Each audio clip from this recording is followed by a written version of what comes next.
नमो बुद्धाय। सर्वप्रथम मेरे गुरुदेव के चरणों में मेरा सादर नमन हो। आज आप सभी लोगों को हम एक बहुत ही सुंदर चीज़, बहुत ही सुंदर कारण बताने के लिए सोचे हैं। भगवान बुद्ध के समय में जो उपासिका होती थी, उन उपासिकाओं का लक्षण क्या होता था, कैसा गुण होता था, एक सच्ची उपासिका का पहचान क्या होता है, कैसे कोई एक उपासिका सच्ची भगवान बुद्ध की श्राविका एक सच्ची उपासिका कहलाती है। तो ऐसा भगवान बुद्ध के समय जो उपासिका होती थी, एक ऐसे उपासिका के बारे में बताएंगे जिसका 7 अद्भुत लक्षण था, 7 अद्भुत कारण था। अगर वो 7 कारण आप में है तो आप भगवान बुद्ध का एक सच्ची उपासिका कहलाएंगे, सच्ची उपासिका। क्योंकि बहुत सारे लोग चाहते हैं कि हम भी बौद्ध हैं, हमें भी उपासक बनना है, हमें भी उपासिका बनना है, ऐसा कहते हैं लोग, पूछते भी हैं। तो आज ये प्रवचन उन लोगों के लिए है। तो देखिए कि आखिर वो कौन से 7 कारण है, कौन से वो 7 लक्षण है जिससे कोई एक उपासिका सच्ची उपासिका कहलाएगी। सच्ची मतलब एकदम परफेक्ट, एकदम भगवान बुद्ध का पवित्र उपासिका कहलाएगी। तो आज हम आप लोगों को उसके लिए भगवान बुद्ध के समय जो उपासिका थे उससे ही रेफरेंस ले रहा और एक सूत्र बताएंगे। क्या हुआ था उस समय, एक उपासिका थी, उसी उपासिका का नाम था नंद माता नाम था। वो रहती थी वेलुकंटकी नाम का एक गांव था, उसी गांव में वह उपासिका रहती थी। तो एक दिन क्या हुआ, अभी देखिए उस समय उपासिका का लोगों का कितना अद्भुत कारण होता था। वो उपासिका सुबह सुबह, कहते हैं कि रात के अंतिम प्रहर में, रात्रि का 3 प्रहर होता है ना, प्रथम, मध्यम और अंतिम प्रहर। अंतिम प्रहर मतलब कि लगभग 3:30-4 बजे वो उठ करके धर्म की चांटिंग कर रही थी उपासिका। और वो चांटिंग में क्या कर रही थी, पारायण वर्ग। पारायण वर्ग मतलब होता है, भगवान बुद्धि सूत्र निपात में लगभग 250 गाथाओं का कितना 16 सूत्र हैं। वो 16 सूत्र भगवान बुद्ध जी कई लोगों को बताए हैं। वो सूत्र ऐसा था कि कोई छोटा छोटा सूत्र है, एक सूत्र बताते के साथ सामने वाला इंसान और सारे लोग सीधा सुन के अरहंत हो गए हैं। तो इसलिए वो उसमें 16 सूत्र है, वो पूरा सूत्र को ही पारायण वर्ग कहा जाता है। पारायण मतलब संसार से बाहर जाने वाला। तो वो उपासिका क्या कर रही थी, वही सूत्र याद से, किताब देख के नहीं। अभी तो नॉर्मली क्या करते हैं, चांटिंग भी करते हैं तो किताब देख करते हैं ना। तो वो उपासिका स्मरण से, याद से वो सारे सूत्रों का चांटिंग कर रही थी। कितना अद्भुत है, सुबह सुबह उठ करके ध्यान करके फिर चांटिंग कर रही है। देखिए उपासिका का एक लक्षण अभी ऐसे ही दिख रहा है, अभी तो स्टार्टिंग नहीं आए, आगे क्या क्या लक्षण होना चाहिए वो आगे आएगा। अभी एक उपासिका के देखिए कैसा स्वभाव है। तो वो सुबह सुबह वैसे चांटिंग कर रही थी। चांटिंग करते समय हुआ क्या कि एक देवता, उस देवता का नाम है वायुश्रवण, आप लोग सुने होंगे। वायुश्रवण देवता आसमान से एक दिशा से दूसरे दिशा की ओर जा रहा था। जाते समय उसे घर के ऊपर, वो छत के ऊपर में, रूम में नहीं, छत के ऊपर में वह चांटिंग कर रही थी खुले आसमान में। तो चांटिंग करते समय वह देवता सुन करके रुक गया। क्यों रुक गया? क्योंकि वह जो धर्म की चांटिंग कर रही, बोल रही है, वह साधारण व्यर्थवाणी नहीं है। वह गाना, मजाक की बात या दूसरों को लड़ने वाला, झगड़ने वाला, चुगली, ऐसा बात नहीं। ऐसा बातों को चांटिंग कर रही थी जिस चांटिंग को सुन करके लोग भवसागर से निकल गए, वैसे सूत्र। तो वह देवता को बहुत प्रसन्न हुआ, खुश हुआ। वह देवता रुक करके सुनने लगा। क्या सुनने लगा? उसकी चांटिंग को। इसके बाद वो उपासिका को जितना देर लगा चांटिंग करने में, नंद माता नाम था, चांटिंग की। चांटिंग करते करते फिर अंत में खत्म हुआ तो रुक गई। तब चांटिंग खत्म हुआ तो आवाज आता है, साधु साधु बहन, साधु साधु। पाली में साधु साधु भगिनी, साधु साधु, ऐसा। तो वह बोलती है कि कौन है और ये किसकी आवाज़ है? तो वह कहता है कि बहन, हम आपका भाई है, ऐसा कहता है। भाई कहता है अपना। तो कहता है आप कौन, मेरा कौन भाई? तो वह कहता है लोग हमें वायुश्रवण नाम से जानते हैं, हम वायुश्रवण देवराज हैं। तो ये कहती है ऐसा है तो ठीक है हे पुण्यवान देवता, हमने यह जो धर्म की चांटिंग करके जितना भी पुण्य अर्जित किया वह सारा पुण्य मैं आपको अनुमोदन करती हूँ गिफ्ट के रूप में। आप आगंतुक रूप में आए, यह सारा पुण्य आपको अनुमोदन हो। तो वह खुशी खुशी अनुमोदन हो गया। इसके बाद वह कहता है वह देवता कि ऐसा तो ठीक है बहना, कल का दिन, कल सुबह सारिपुत्र बंत जी और अरहंत मोग्गलान बंत जी भिक्षु संघ के साथ आपके इसी गांव में आने वाले हैं। वो लोग बिना भोजन किए आ रहे हैं। तो आप क्या करिए, उन बंत जी लोगों को आप भोजन कराइए। भोजन करा के जो पुण्य मिलेगा वह पुण्य मुझे दीजिए। अब ये कौन कर रहा है? साक्षात वायुश्रवण देवराज जी कह रहे हैं, वायुश्रवण देवराज जी। तो देखिए यह पुण्य अनुमोदन जो देवताओं करते हैं, अभी इसी से देखिए वह देवता खुद कह रहा है कि आप वह संघ को दान दीजिए और वह पुण्य मुझे अनुमोदन कीजिए। तो अभी भी बहुत सारे लोग हम लोग सिखाए हैं कि भोजन दान दे करके, संग दान दे करके, या उपोषणशीलों का पालन करते हैं तो, या ध्यान साधना करते हैं तो, या धर्म सुनते हैं तो हर दिन देवताओं को पुण्य अनुमोदन करने के लिए ऐसा पहले हम लोगों ने सिखाया। क्योंकि देवताओं को पुण्य अनुमोदन करने से पुण्य अनुमोदन करने वाले व्यक्ति को बहुत आशीर्वाद मिलता है। क्योंकि अगर एक बार देवताओं का नज़र लग गया तो, जैसे कोई पुण्य अनुमोदन करता है, देवताओं का नज़र लग गया तो कि ये इंसान पुण्य अनुमोदन करता है, फिर वो नज़र लग गया तो मतलब वो देवता देख लिया तो वह हमेशा अनुमोदन होगा और बहुत सुरक्षा मिलेगा। देखिए किसमें महापरिनिब्बाण नाम का एक सूत्र है, भगवान बुद्ध का अंतिम सूत्र। अंतिम मतलब कि अंतिम समय में जो बताए थे, परिनिर्वाण के समय में। महापरिनिब्बाण सूत्र में आता है कि एक बार जब भगवान बुद्ध जी कुशीनगर जा रहे थे परिनिर्वाण हेतु, तो रास्ते में पाटलिपुत्र होते हुए जाते हैं। तो उस समय सुनीद और वास्तकार नाम का महामंत्री मगध का भगवान बुद्ध को और संघ को भोजन दान देता। तो भगवान बुद्ध जी उसी दिन अंत में प्रवचन में बताते हैं क्या उन लोगों को कि अस्मिन् पदे से कप्पेति वासं पंडित जातियो शीलवंत भोजित्वा संयते ब्रह्मचारे। कहते हैं कि जो प्रदेश में किसी गांव में शीलवान गुणवान लोग रहते हैं तो उन लोगों को श्रद्धावान व्यक्ति भोजन दान देता है, भोजन दान देता है। इसके बाद कहते हैं या तथ देवता आसुं तासंग दक्षिणमादिशे ता पूजिता पूजयन्ति मानिता मानयन्ति न ततो न अनुकंपन्ति माता पुत्रं वयोरसं देवता अनुकंपितो पासो सदा भद्राणि पश्यति। तो कहते हैं कि वैसे शीलवानों को भोजन दान दे करके वह पुण्य या तथ देवता आसो, जो कोई देवताओं होते हैं उन लोगों को अनुमोदन करने के लिए कहते हैं। तो वो लोग पुण्य अनुमोदन होने के बाद जो पुण्य देता है उन लोगों का पूजा करता है। इसके बाद कहते हैं वैसे देवताओं का नज़र आशीर्वाद जिस व्यक्ति पर लगता है तो उसका सदा भलाई ही होता है। जैसे कोई एक माँ एक लौते बेटे को कितना ध्यान रखती है, वैसे ही कहते हैं पुण्य अनुमोदन करने वालों को देवताओं ऐसे रक्षा करता है। ऐसा भगवान बुद्ध, ये बुद्ध वाणी है, महापरिनिब्बाण सूत्र का गाथा।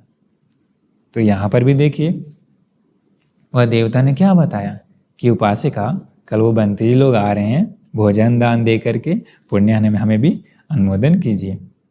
इसके बाद वो देवता ऐसा बोल करके चला गया। जाने के बाद अगला दिन यह उपासिका, नंद माता उपासिका क्या करती है कि सुबह सुबह ही से, अगला दिन सुबह सुबह से ही अपना घर में पूरा भोजन तैयार करती है। सारिपुत्र और अरहंत मोग्गलान बंती सहित भिक्षु संघ के लिए पूरा भोजन तैयार करके इसके बाद एक आदमी को कहते हैं सुबह सुबह कि जाओ जा कर के बंती लोगों को निमंत्रण दे करके आओ कि उपासिका के घर भोजन तैयार है, आप लोग पधारें। वह आदमी गया, सारिपुत्र और अरहंत मोग्गलान बंती जी को वंदन किया, कहा, हे बंते जी, नंद माता उपासिका के घर में भोजन तैयार है, आप पधारिए।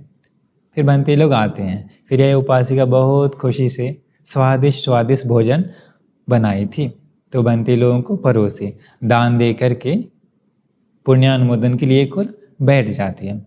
बैठने के बाद अरहंत सारिपुत्र बंती पूछते हैं कि उपासिका, आपको किसने बताया कि हम लोग यहाँ आने वाले हैं, इस गांव में आने वाले हैं? वह उपासिका कहती है कि भगवान, हम सुबह सुबह, सोचिए सुबह सुबह अंतिम प्रहर 4 बजे 3:30 बजे उठ करके हम ये सूक्त चांटिंग कर रहे थे, पारायण वर्गों की चांटिंग करते समय पूरा घटना बता देती है वो, कि वह देवता आया और उसने पुण्य अनुमोदन हुआ और उन्होंने ही हमें बताया कि आप लोग कल इधर आने वाले हैं। तो सारिपुत्र बंते जी कहते हैं कि साधु साधु, आश्चर्य है, अद्भुत है, ये उपासिका तो देवताओं के साथ भी चर्चा करती है, देवताओं के साथ बातचीत करके सब कुछ जान लेती है, ये तो बड़ा ही आश्चर्य कारण है। तो उपासिका कहती है कि नहीं बंत जी, वो मेरा आश्चर्य कारण नहीं है, मेरा आश्चर्य कारण तो और दूसरा है। तो अभी एक हो गया आश्चर्य कारण, क्या कि वो देवताओं के साथ भी चर्चा करती है। दूसरा कहती है वो कि बंती जी, मेरा एक बेटा था, नाम था उसका नंद। किसी कारणवश क्या हुआ, मेरे पुत्र को राजदंड मिला। इसके बाद राजा और सैनिक लोग उसको पकड़ लिए, मतलब हथकड़ी लगाए। वो कहती है कि हथकड़ी लगाते समय में भी, मेरे बेटे को मारते हुए लेकर के गया उस समय में भी, इसके बाद मेरा बेटा को सदा सदा के लिए वो लोग ख़त्म कर दिया। कुछ मतलब कुछ गलती किया होगा कुछ वैसा, तो राजदंड वैसा मिला, मृत्यु दंड मिला। तो वो कहती है कि बंती जी, मेरा बेटा को मारते समय में भी, मृत्यु होते समय में हमें दिखा, लेकिन मेरे मन में थोड़ा भी दुख नहीं आया, दुख नहीं आया। सोचिए, तो आंखों के सामने अगर किसी का अपना बेटा को कोई मारता है तो कैसा दुख आएगा ना, सह पाएगा? अभी के समय तो बेहोश हो जाएगा, रह नहीं पाएगा। परंतु वो सत्य जानती है, वो उपासिका जीवन का यथार्थ जानती है। जो जन्म लिया उसे जाना ही होगा। जैसे कोई मिट्टी का बर्तन होता है, एक न एक दिन टूट जाता है, वैसे ही जो जन्म लिया इंसान उसे जाना ही है, ऐसा वो सत्य जानती है। इसलिए वो कहती है कि बंती जी, वो मेरा आश्चर्य कारण है कि वैसा होने के बावजूद भी मेरे मन में दुख नहीं आया। सोचिए, धर्म के आगे, धर्म के मार्ग में कितना आगे होगी वो, कितना आगे होगी। क्योंकि भगवान बुद्ध के समय में वैसा एक और उपासिका थी, मेरे याद से नाम था मल्लिका। उसका भी वैसे ही होता है। उसका तो एक ही बार में क्या होता है, उसका पति को और उसका 32 बेटा होता है, 32 बेटों को भी सबका गला काट दिया जाता है, मतलब कोई मरवा देता है। जब वो लोग मरता है ना, उसका पति और बेटे, वो उपासिका संघ को भोजन दान दे रही थी। भोजन बांटते समय में वो इन्फॉर्मेशन आता है उस उपासिका को, मल्लिका को, कि आपका बेटा और आपका पति को मार दिया गया। फिर भी उस उपासिका को भी दुख नहीं आता है।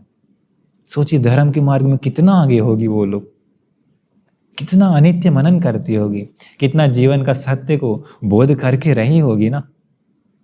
नहीं तो कैसे सहन कर पाएगा ऐसा तो केवल और केवल भगवान बुद्ध का सच्ची उपासिका को ही कर सकता है, सच्चा उपासक को ही कर सकता है। बाकी दुनिया में अन्य किसी को भी सह नहीं सकता है, क्योंकि बिना ज्ञान के, बिना धर्म के सह नहीं सकता। तो वो कहते कि बंती जी, मेरा वो आश्चर्य कारण है, मेरा बेटा को वैसा हुआ पर मुझ में दुख नहीं। ऐसा कहने के बाद बंती जी कहते हैं कि नंद माता, उसका नाम भी पड़ा था नंद माता क्योंकि उसका बेटा नंद था। नंद माता, आश्चर्य है, ये तो आपका आश्चर्य कारण है, बहुत अच्छा, साधु साधु, ऐसा बंती जी अनुमोदन होते हैं। तो वो कहती है कि बंती जी, उतना ही नहीं, मुझ में और भी आश्चर्य कारण है। और अभी वह तीसरा कारण बताती, सच्ची उपासिका का पहचान देखिए। तीसरा में कहती है कि उसका एक पति था, नंद माता का एक पति था, वो पति परलोक चला गया, मतलब पति गुजर गए। फिर वो कहते कि मेरा पति गुजरने के बाद उसका अगला जन्म यक्ष लोक में हुआ है। एक यक्ष लोक में हुआ। और वो कहती है कि मेरा पति कभी कभी मेरे सामने प्रकट हो जाता है, अचानक से प्रकट हो जाने के बावजूद भी मुझे कभी डर नहीं लगता, मुझे कभी भय नहीं लगता। सोचिए तो कितना आश्चर्य कारण है ना, कितना अद्भुत कारण है ना, क्योंकि डर नहीं लगना, भय नहीं लगना। अभी मान लीजिए हम लोगों के परिवार में वैसा कोई गुजर गया हो, कोई परिवार अभी अचानक से सामने आ जाएगा रात में, तो कैसा लगेगा? तुरंत हार्ट अटैक आके बेहोश होकर गिर जाएंगे, भागो भागो भूत भूत कहेंगे ना, अपना परिवार ही अगर कोई आ गया तो। पर वो कहती है कि मेरा पति मेरे सामने प्रकट हो जाता, मुझे डर नहीं लगता। ऐसा है तो वो कितना निडर होगी वह उपासिका, क्योंकि डर उन लोगों को लगता है जिन लोगों को जीवन से मोह होता है। डर उन लोगों को लगता है जिन लोगों को धन दौलत से ममत्व होता है। डर उन लोगों को लगता है जो लोग जीवन में पाप किया है। डर उन लोगों को लगता है जो लोग जीवन में बुरा करता है। डर उन लोगों को लगता है जो अंदर बुरा होता है लेकिन सामने अच्छाई का दिखावा करता है। डर उन लोगों को लगता है जिन लोगों के पास भगवान बुद्ध के प्रति श्रद्धा नहीं है। डर उन लोगों को लगता है जो लोग शीलवान नहीं है। डर उन लोगों को लगता है जिन लोग दानी नहीं है। पर जो दानी है, शीलवान है, ज्ञान सुनने वाला है, पुण्य करने वाला है, ममत्व नहीं है धन दौलत के प्रति, वस्तु के प्रति, तो फिर कैसे होगा? तो सच्चा उपासक, सच्ची उपासक का पहचान देखी, वह कहती है कि मुझे डर नहीं लगता। तो सारिपुत्र बंत जी कहते हैं कि नंद माता आश्चर्य है आपका यह कारण। तो वो कहती है कि बंते जी इतना ही नहीं, मेरे जीवन में और भी आश्चर्य कारण। अभी देखिए सच्ची उपासिका का एक और पहचान। वो कहती है, अभी चौथा बता रहे हैं कि वो कहती है कि हमारी शादी कुंवारी समय में ही हो गया था, मतलब कि लगभग 15, 16, 17 होगा उम्र उस समय। वो कहती है कि जब हम लोगों का शादी हुआ और हम जिस दिन से पति के घर में आए थे, उस दिन से आज तक मेरे मन में हम अपने स्वामी को छोड़ करके किसी और के बारे में सोचे भी नहीं हैं। वो कहती है किसी और के बारे में कम से कम सोचे भी नहीं है। वो कहती है शरीर से गलत करने के बारे में कहना है क्या? वो कहती है कहना है क्या? एक देखिए उपासिका का पहचान, मतलब कि जब से शादी हुआ अपना स्वामी, अपना पति को छोड़ करके किसी और के बारे में कभी सोची भी नहीं। तो व्यभिचार के बारे में तो दूर की बात है ना। अभी देखिए दुनिया में बहुत सारा डिवोर्स क्यों होता है, बहुत सारा पति पत्नी में झगड़ा क्यों होता है, शक संदेह क्यों होता है? ये शील नहीं होने के कारण ना।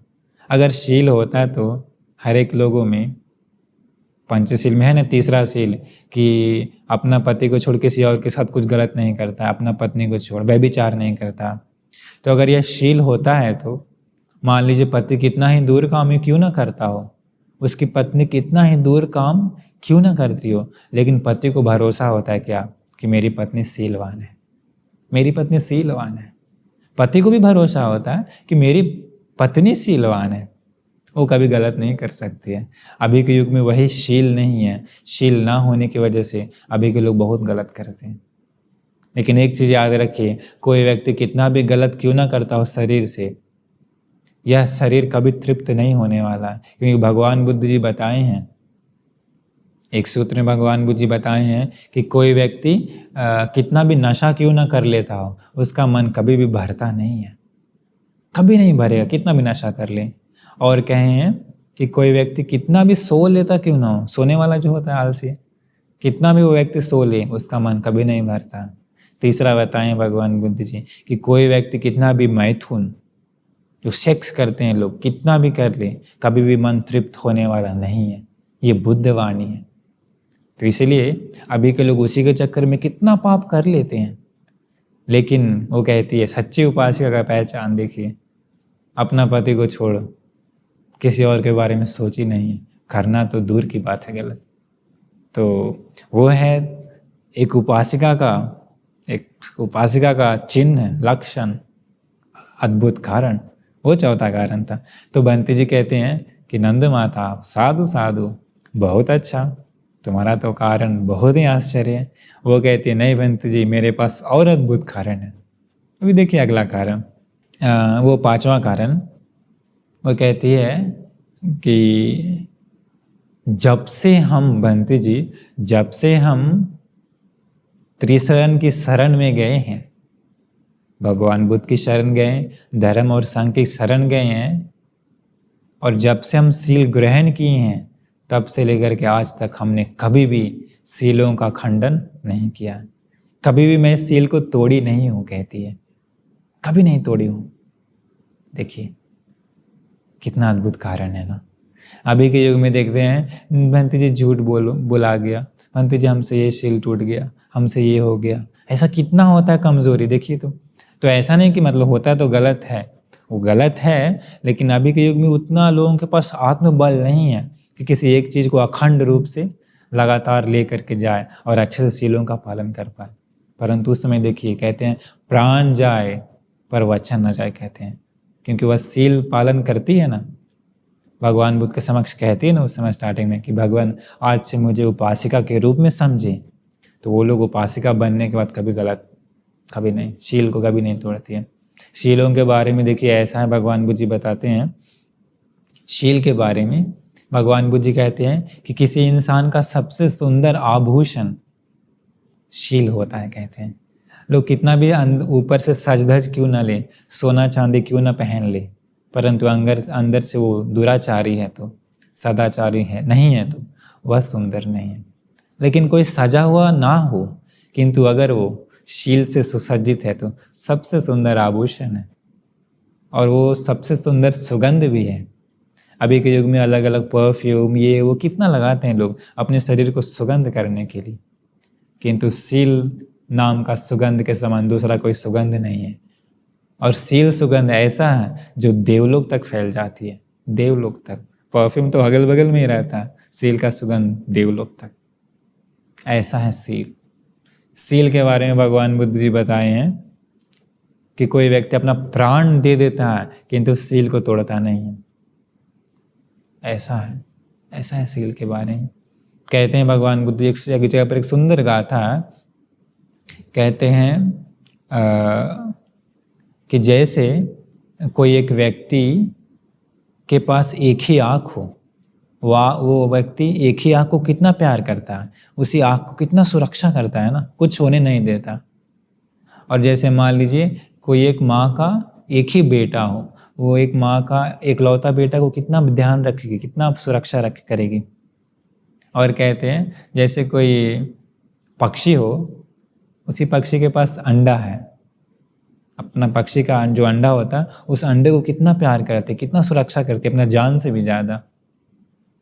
और कहते हैं कि एक प्रकार का हिरण होता है, पहले हुआ करता था, अभी होगा कि नहीं पता नहीं। भगवान मुझे कहते हैं कि वो हिरण जंगल में जाते समय अगर उसका पूंछ कहीं फंस गया ना, पूंछ कहीं कांटा में फंस गया, वो हिरण हिलता नहीं है, कहते हैं। इसीलिए नहीं हिलता कि कहीं उसका पूंछ का कोई एक रोम ना टूट जाए, डैमेज ना हो जाए। इतना प्यार, जान चला जाए पर पूंछ को कुछ होने नहीं देती है। भगवान बुद्ध जी कहते हैं वैसे ही ज्ञानी व्यक्ति शीलों का पालन करता है, प्राण जाए पर शील को कभी वैसा नहीं हो सकता। ऐसा होता है शीलों का पालन करने वाला सच्चा ज्ञानी का, सच्चा उपासक उपासिका का पहचान, लक्षण।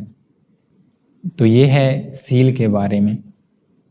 और हमें शील के बारे में एक सुंदर घटना याद आ रही थी। एक आदमी श्रीलंका में होता है, वह शील को ग्रहण करता है। शील को ग्रहण करने के बाद एक दिन जंगल में लकड़ी काटने के लिए जाता है कुल्हाड़ी लेकर के।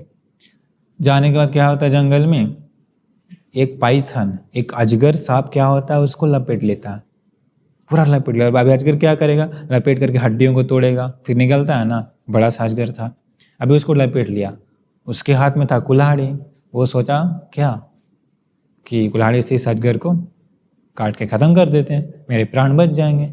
काटने ही वाला था कि अचानक उसे याद आया कि अरे मैंने तो शीलों को ग्रहण किया, मैं हत्या नहीं करूँगा, मैंने उपासक के भाव में, उपासक रूप को मैंने माना है, मैं कैसे से मार सकता हूँ। अगले ही पल उसे आता है, अगर हम नहीं मारेंगे तो ये अजगर मुझे मार देगा, मेरे घर परिवार का क्या होगा, मैं कैसे जीवन बिताऊंगा, इसलिए इसे मारना होगा। अगले ही पल याद आता है, नहीं, मैं एक उपासक हूँ, मैंने सीलों को ग्रहण किया है, मैं इसे नहीं मार सकता। देखिए सीलों का पालन करने वाला कैसा कैसा लोग हुआ है अतीत में ना। फिर उसे मन में आता, मारूंगा नहीं मारूंगा, ऐसा उसके मन में युद्ध चलते रहता है। फिर वह सोचता है ये सारे प्रॉब्लम का जड़ ये कुल्हाड़ी है, ना ये कुल्हाड़ी मेरे हाथ में होगा ना मुझे मारने का मन आएगा। वह अपने आँखों को बंद करके कुल्हाड़ी को दूर फेंक देता है। जैसे ही वह कुल्हाड़ी फेंकता है, देखिए शील का बल, जो धर्म को पालन करता है धर्म उसकी रक्षा करता है। जैसे ही वह कुल्हाड़ी फेंका, वह सांप को ऐसा लगा जैसे कोई गरम, बिल्कुल गरम खंबा को लपेटे हुए हो। वह तुरंत खंबा को छोड़ करके, उसका शरीर को छोड़कर तुरंत चल जाता है। शील का बल देखिए कितना सुंदर है। तो ऐसा शीलों का सच्चा रूप से पालन करने से मदद मिलता है धर्म से। तो वह उपासिका कहती है कि पांचवा कारण वो था कि जब से वह शील को ग्रहण की तब से कभी भी खंडित नहीं की शीलों को। यह पांचवा लक्षण है एक सच्ची उपासिका का। इसके बाद बंती जी कहते हैं कि साधु साधु नंद माता, यह तो तुम्हारा आश्चर्य अद्भुत कारण है, बहुत अच्छा, साधु साधु। तो वो कहती है बंती जी इतना ही नहीं, मेरे पास और एक अद्भुत कारण है।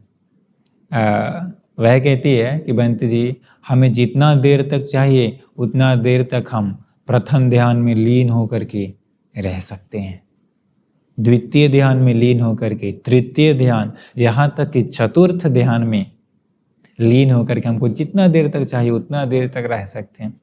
देखिए तो एक उपासिका जो घर में काम करने वाली नहीं, उसका पति भी नहीं है, उसका बेटा भी नहीं है, ये उपासिका का घर का काम भी रहता होगा ना, किंतु देखिए तो वो उतना घर का काम करने के बावजूद ध्यान भी करती है। प्रथम ध्यान, द्वितीय ध्यान, तृतीय ध्यान, चतुर्थ ध्यान। लेकिन अभी देखिए, अभी कहते हैं महंत जी ये काम है वो काम है, तो काम तो रहेगा जीवन भर, समय खुद निकालना पड़ेगा। क्योंकि मृत्यु समय ये नहीं कह सकते कि अरे हमने ये किया वो उसके कारण हम ध्यान नहीं कर पाए, इसके कारण, ऐसा कुछ नहीं। इसलिए समय निकालना पड़ेगा खुद एडजस्ट करके जीवन में, और करना पड़ेगा। तो यह था उसका छठा कारण। तो बंती जी कहते हैं कि साधु साधु बहना, साधु साधु नंद माता, बहुत आश्चर्य, बहुत अद्भुत है तुम्हारा अद्भुत कारण। तो वो कहती है कि बंती जी मेरे पास इतना ही नहीं है। वो कहती है कि हम मुक्ति के मार्ग में हम बहुत दूर तक आगे चल गए हैं। वो कहती है मेरे मन में सक्काय दिट्ठी, विचिकित्सा, शीलबद्ध परामास, कामराग पटिक, मतलब ये 5 संयोजन कहलाते हैं। जो ये 5 संयोजन को नष्ट कर दिया, मतलब समझ लीजिए वो अनागामी हो गया। वो कहती है कि हम ये 5 संयोजन को नष्ट कर दिए हैं और हम अनागामी फल में स्थित हैं, वो कहती है। तो कहते हैं बंती साधु साधु नंद माता, बहुत अच्छा बहुत अच्छा। मतलब ये उपासिका कैसी है, अनागामी है, मरने के बाद सीधा ब्रह्मलोक जाने वाली है, ब्रह्मलोक। तो देखिए अभी हम ये 7 कारण बताए हैं एक सच्ची उपासिका का लक्षण। तो देखिए उस समय का उपासिका लोग कैसा हुआ करता था, सुबह सुबह चांटिंग करता है, संघ को दान देता है, कैसा कैसा, शीलों का पालन कैसा करती है, ध्यान साधना कैसा करती है, कितना सारा अद्भुत कारण है। शरण में जब से त्रिशरण में गई तब से शीलों का खंडन नहीं किया है, अपने स्वामी को छोड़ किसी और के बारे में सोची नहीं है। ये सब सच्ची उपासिका का पहचान है। तो इसीलिए यह सुंदर सा छोटा सा सूत्र बताएं। इसी सूत्र का नाम था नंद मातु सूत्र, अनुत्तर निकाय में है। तो देखिए ये है सच्ची उपासिका का पहचान। उपासक लोगों में भी ऐसा ही होना चाहिए, ऐसा नहीं कि उपासक का अलग से।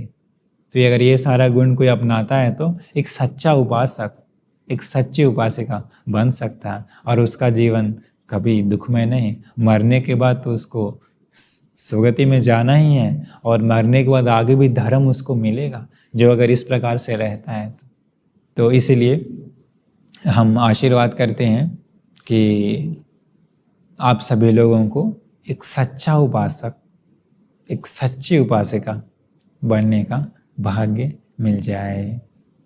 साधु साधु साधु। नमो बुद्धाय।